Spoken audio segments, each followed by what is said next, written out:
L'écho, c'est clair sur BFM Business. Fabrice Lundi reçoit les décodeurs de l'écho.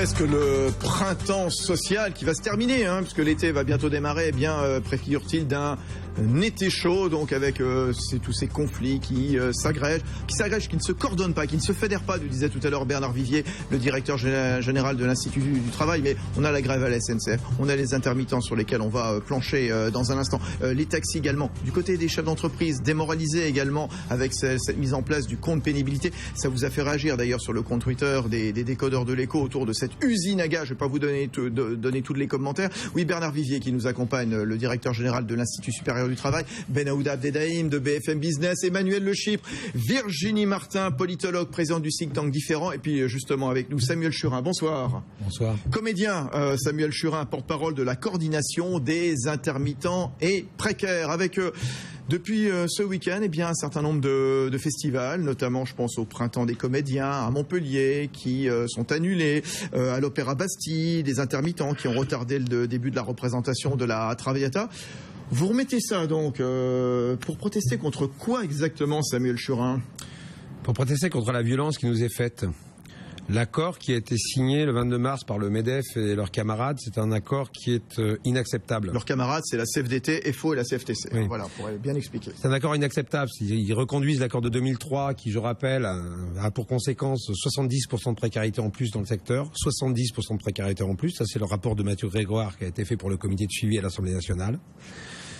Cet accord était condamné par tout le gouvernement quand ce gouvernement était dans l'opposition. Maintenant que ce gouvernement est dans la majorité, il s'apprête à agréer un accord, le même, mais aggravé. Parce qu'en plus de ça, il y a deux dispositifs qui l'aggravent, à savoir 2% de surcotisation, plus un différé de paiement, un délai d'indemnisation qui aggrave encore cet accord. On risque de passer de 70 à 75% de précarité. Alors, en plus. L'idée, c'est de faire des économies sur le régime d'indemnisation, donc en durcissant le régime des intermittents, des cadres, d'imposer un délai avant de toucher des allocations. La mesure, elle doit générer 100 millions d'économies. Elle va toucher quasiment la moitié des intermittents contre à peine 10% autrefois, c'est ça donc. Non, le problème n'est pas là. Encore une fois, ça c'est ce que les médias racontent. Le problème n'est pas là. J'ai lu le. Non, mais là vous parlez vous parlez de la peinture. Moi je parle du fond. Ça c'est une partie de la mesure qui va encore aggraver la situation. Le problème c'est qu'ils ont reconduit l'accord de 2003 sur lequel personne ne veut. C'est cet accord qui entraîne 70% de précarité en plus. De plus, nous parlons pour l'ensemble des chômeurs. Et il faut dire que l'accord pour l'ensemble des chômeurs est catastrophique.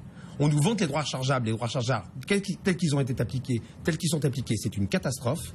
Pour les intérimaires, c'est entre 50 et 300 euros par mois en moins de pouvoir d'achat. Cet accord-là est inacceptable de A à Z. Les droits rechargeables, c'est le rêve du MEDEF. Ça va être quoi ? Ça va être la course au petit boulot pour des droits sociaux de misère. Et pourquoi je parle des droits rechargeables et du régime général, qui a priori nous impacte pas directement? Eh bien parce que à cause des 70% de précarité en plus, à cause de ça, nous avons des ruptures de droits incessantes. C'est-à-dire que nous sommes pendant 2 mois, 3 mois, 4 mois, 5 mois sans retrouver nos droits. Et pendant ce temps-là, nous faisons des travaux, nous travaillons, et ces emplois dépendent du régime général. Combien de contrats, par exemple, vous pouvez enchaîner, vous, par exemple Ça dépend des années. Bon, donnez-nous un exemple qu'on situe bien exactement à quoi ressemble votre métier. Votre métier, on le connaît. Vous êtes comédien, on vous voit à la télévision, au théâtre, au cinéma. Très bien, mais qu'on comprenne bien, qu'on rentre un peu dans les coulisses. Combien vous pouvez enchaîner, par exemple, de contrats? Mais ça dépend des années, encore une fois. Il y a des années. Vous êtes acteur de théâtre, par exemple. Oui, je suis acteur de théâtre. Il y a des années où il est difficile de faire ces 43 cachets. Parce que, effectivement, nous travaillons tout le temps et nous sommes employés de temps en temps. Et il y a des années où Quand vous dites que vous travaillez tout le temps, ça veut dire c'est la répétition ça veut dire que de manière ça veut dire que de manière générale, comme beaucoup de gens dans ce pays, d'accord, l'emploi ne recouvre pas le travail. C'est-à-dire que nous sommes toujours en train de rechercher, en train d'apprendre des textes, etc., et nous sommes employés quelquefois. Bien. Alors, les répétitions sont payées, spectacles quand nous jouons, nous sommes payés, mais il y a tout un tas de parties de travail invisibles auxquelles, évidemment, nous ne sommes pas directement payés. Et ce travail-là, évidemment, ne compte pas pour les heures, puisqu'il n'y a pas de fiche de paye. Donc, l'emploi, c'est 507 heures déclarées qu'il faut justifier, et c'est très difficile à faire. C'est en 10 mois pour un technicien et 10 mois et demi pour un artiste, et c'est quelque chose qui n'est pas si simple que ça à faire. Alors, j'ai pas mal de remarques. Bernard Vivier, je vous donne la parole dans un instant. Alors, ça va souvent dans le même sens, pardon, mais c'est vrai que autant on aime les comédiens, autant on aime aller applaudir les pièces de théâtre, et souvent quand ces comédiens passent de l'autre côté en reprenant leur casquette d'intermittents ou de syndicalistes, c'est vrai qu'ils sont moins populaires d'un seul coup. On a Willy qui nous dit « Depuis 30 ans, les élites nous chantent que les bastions se réforment, les égoïsmes inondent la France, osons le voir. » Et puis Hervé Leroy qui nous dit « Être intermittent du spectacle, est-ce que c'est un métier précaire qu'on cherche à quitter ou au contraire un métier de privilégié qu'on tient à conserver ?» Alors, je vous donne la parole dans un instant, Samuel Churin, mais Bernard Vivier, on entend beaucoup de choses sur les intermittents du spectacle. On entend qu'il y a des abus, on entend que c'est un régime qui coûte horriblement cher pour le peu de personnes. On entend également que l'UNEDIC, finalement, fait le boulot du ministère de la Culture, quelque part. Qu'est-ce que vous nous dites, vous, le spécialiste du social? Essentiellement ce dernier point, que l'UNEDIC, l'assurance chômage de l'ensemble des travailleurs français, paye pour un département qui n'est pas le sien, c'est-à-dire la culture. Oui, des intermittents du spectacle sont mal payés, sont en situation précaire. Oui, c'est un métier difficile. Eh bien, il faut non pas repasser l'ardoise aux autres. Vous savez, l'assurance chômage, 4 milliards de déficit. Un quart du déficit concerne les intermittents du spectacle. C'est faux, monsieur. Combien y a-t-il d'intermittents du spectacle en France, monsieur? C'est faux, monsieur. Combien y a-t-il d'intermittents du spectacle? Intermittents, il y a 250 000 salariés. Exactement. C'est-à-dire 4 à 5% des allocataires. Ces 4 à 5% bénéficient, mais ce n'est pas, attendez, c'est pas choquant. Ce que vous dites est faux, monsieur. Simplement, monsieur. Nous représentons un 34e des dépenses. Bernard Vivier est faux. Ce que vous dites est faux, monsieur. Monsieur, c'est la Cour des comptes. Ce que vous dites est faux. Alors, oui, la Cour des comptes se trompe. La Cour des comptes se trompe, monsieur. La Cour des comptes se trompe. Alors, la Cour des comptes déplore, et je cite, un déficit chronique évalué à plus d'1 milliard d'euros par an. Exactement. Sur les 4 milliards. Non, monsieur. Ce sont deux chiffres qui ne sont pas comparables. Pardon, Samuel Churin. Non, monsieur. Ce sont deux chiffres. Non, mais ça, on va attaquer en diffamation pour ce genre de propos. Vous allez attaquer le président de la Cour des comptes. Monsieur, ce sont deux chiffres qui ne sont pas comparables. Laissez parler Bernard Vivier et je vous promets, vous avez la parole. Chacun son tour. Alors, Bernard Vivier, votre tirade. Simplement, l'ensemble des chômeurs bénéficient, et c'est normal, de la solidarité. Bien. Dans cet ensemble de chômeurs, il y a une catégorie qui bénéficie beaucoup plus. Pourquoi? Non. Parce que la profession... C'est la Cour des comptes, monsieur, qui l'a dit. Ce n'est pas vrai. La Cour des comptes, c'est Michel de Virville, un ex du MEDEF. C'est le MEDEF qui existe. L'UNEDIC ne peut pas payer. Ce n'est pas vrai.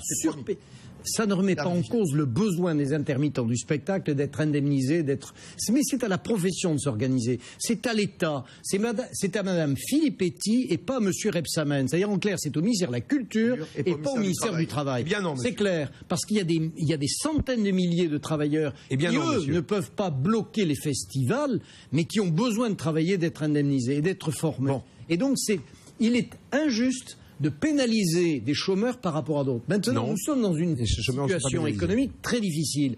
L'accord du 22 mars n'a pas fait comme malheureux que les intermittents. On est d'accord. Les cadres aussi ont beaucoup souffert. D'ailleurs, la CFE-CGC n'a pas signé. Et ils ont eu raison. Bien.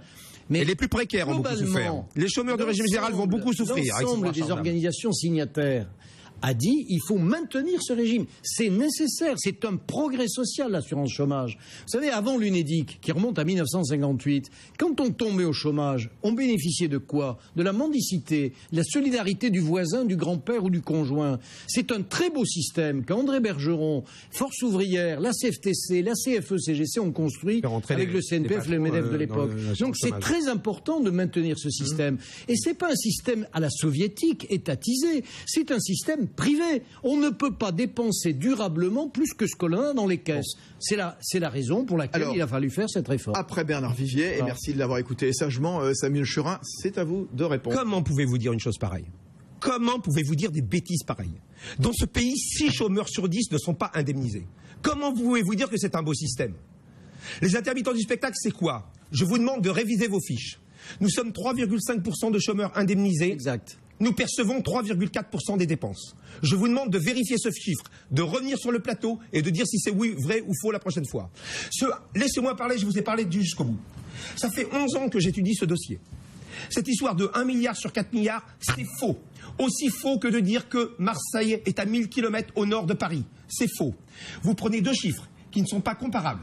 Ok ? En 2009, je vais vous prendre par l'absurde. En 2009, l'assurance chômage était déficitaire d'1 milliard d'euros. Nous étions aussi en balance analytique, ce n'est pas un déficit, une balance analytique déficitaire d'1 milliard d'euros. 1 milliard d'euros sur 1 milliard d'euros, vous auriez pu dire en 2009 qu'on était responsable de 100% du déficit. Pourtant, nous ne sommes pas les seuls chômeurs. Rendez-vous compte de l'absurdité de votre raisonnement. Les 4 milliards d'euros tiennent compte de tous les entrants, de tous les salariés qui cotisent mais qui ne sont pas indemnisés. D'accord ? Nous, vous faites un calcul entre indemnisés. Eh bien, monsieur, si vous prenez n'importe quelle catégorie de chômeurs, vous arriverez à un déficit. Cette histoire de déficit est d'une stupidité abyssale. C'est pour ça que Mme Parisot l'a dit en sortant du MEDEF. Elle nous disait en off. D'une stupidité abyssale. Si vous prenez le déficit du régime général, quand vous êtes au chômage, si vous prenez la différence entre cotisation et indemnité comme on l'a fait, la déficit du régime général est de 15 milliards d'euros. C'est stupide. C'est l'ensemble des déficits qui, accumulés, fait un moins, et l'ensemble des plus qui compensent le déficit. Et pour l'assurance chômage, je veux vous donner un autre chiffre. Vous savez qu'en 2011, monsieur, les cotisations étaient supérieures de 4,5 milliards d'euros aux indemnités. On pourrait se dire 4,5 milliards d'excédent. Pourquoi est-ce que cette année-là, l'assurance chômage est en déficit ? Parce que Pôle emploi et l'UNEDIC mangent à eux seuls, en coût de fonctionnement, pour une année, 6 milliards d'euros. Alors, on ne va pas rentrer trop dans le détail. Comptez compte. Cette année-là, voilà. 1,5 milliard d'euros de déficit. Bon. Vous avez raison de dire que tous les chômeurs sont impactés. Tous les chômeurs seront impactés et les plus fragiles.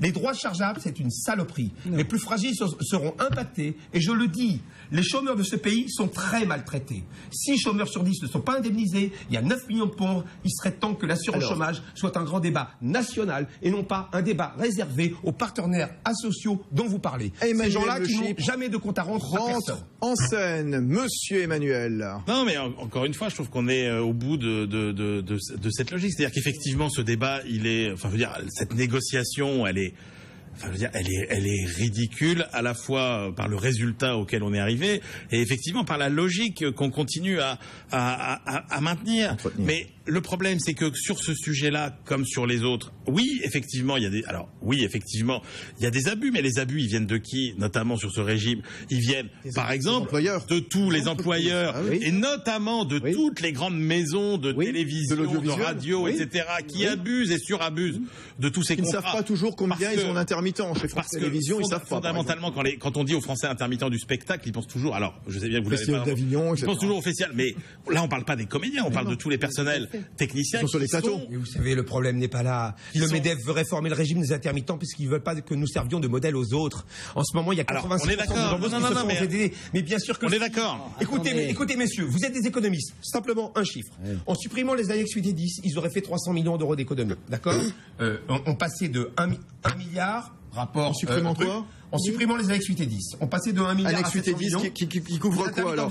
Les techniciens, les cadres, les ouvriers du spectacle. Voilà, tout ça, d'accord? Le rapport dit ça ferait 320 millions d'euros d'économie parce que nous serions quelque part, nous serions en régime général. D'accord? 320 millions d'euros d'économie. Franchement. 320 millions d'euros d'économie sur 37 milliards de dépenses. Exactement. Mais c'est ridicule. Quand vous discutez avec le MEDEF, il vous dit ah bah oui, on ne va pas réformer ça pour des raisons économiques. Oui, passer de 37 milliards de dépenses à 36,7 milliards de dépenses, c'est ridicule. C'est sûr que c'est ridicule. Dans un instant, on s'interrogera. Est-ce qu'il y aura des festivals cet été? Allez-y, Emmanuel. C'est bien là tout le problème, c'est que une fois encore, dans cette société qui est aujourd'hui totalement corsetée par y compris les avantages acquis, parce qu'il faut le dire, c'est-à-dire qu'on est toujours, depuis tout ce qu'on dit tout à l'heure, on retrouve cette France d'insider et d'outsider, c'est-à-dire et qui traverse tous les secteurs, la fonction publique, pas la fonction publique, le privé, avec d'un côté quand même, et c'est le cas en France des salariés, c'est cette fameuse préférence pour le chômage, qui sont plutôt bien traités, parce que ce que vous dites, c'est que en France, quand vous avez un emploi et que vous cotisez aujourd'hui, vous êtes quelqu'un qui est plutôt largement favorisé, et que dans soi-disant ce pays de la solidarité, on a effectivement toute une partie de la population qu'on abandonne, les minima sociaux qui sont les moins généreux de toute l'Europe, et donc, mais tant qu'on remettra pas ce système à plat et qu'on ne fera que gratouillés vous pensez que sur tous les dossiers qui sont tous considérés comme des problèmes insolubles, que ce soit la SNCF, que ce soit les intermittents, on parle de millions. On parle de millions, alors que le problème de la France, je le rappelle, c'est 70 milliards d'euros de déficit par an et 2000 milliards de dettes. Vous quoi? Vous voyez bien qu'on s'en sortira pas en ne bougeant que les petits curseurs à chaque fois. Petit entracte, et puis on se retrouve dans un instant sur BFM Business avec les décodeurs de l'écho. À tout de suite.